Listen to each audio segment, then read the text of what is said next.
Revenue want to know if you've been got any refund or underpayment of PAYE, and the same with USC. If you have, that should be Irish employment not subject to PAYE. If you have an Irish employment that hasn't been subjected to PAYE, then you have to self-declare it.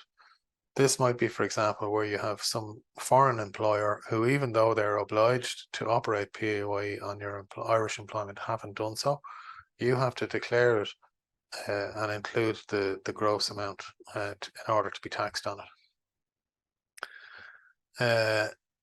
If you have a PRSA, I should say, Revenue are interested in whether or not your employer has made a contribution into that. From 2023 onwards, that contribution is no longer BIK, but in 2022, it can potentially be caught for BIK if the employer has made a contribution. Foreign employment with Irish duties, not much there. Moving on to allowable deductions. And remember I said the deductions for an employee are where the employee has incurred expenses wholly, exclusively and necessarily in the performance of the duties of the employment. And these might, for example, be flat rate expense deductions for uniform cleaning or whatever. And certainly it is possible for a PAYE employee in certain circumstances to claim capital allowances, for example, on a computer or something like that. But there's no need to do that because that can be provided by the employer on a tax-free basis as tax-free benefit in kind. Relief for pension contributions. This is where the employee themselves make contributions to their own pension or AVCs, additional voluntary contributions. And then we have the foreign earnings deduction.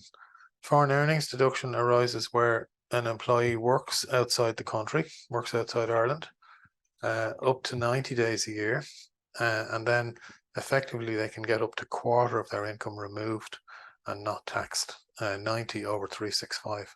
But the maximum you can claim is 35,000 in a year. And there are various countries, including, Brazil, Russia, India, China, etc. And that list has been expanded a lot in the last few years.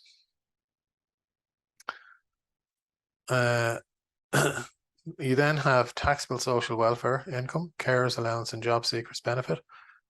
And then if you have a pension lump sum, that has to be declared.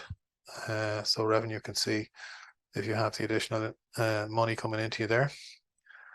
And then share options. These are being tightened very significantly going forward with the requirement on the employer to apply BIK. But you in the particular 2022 return, you need to declare and also mentioned that you've already filed the RTSO1, which presumably you would have done. And finally, on Part E, Revenue want to know if you have any proprietary directorships and shareholdings in companies. So basically, they want to know everything about you. And if you do, then you have to declare it there.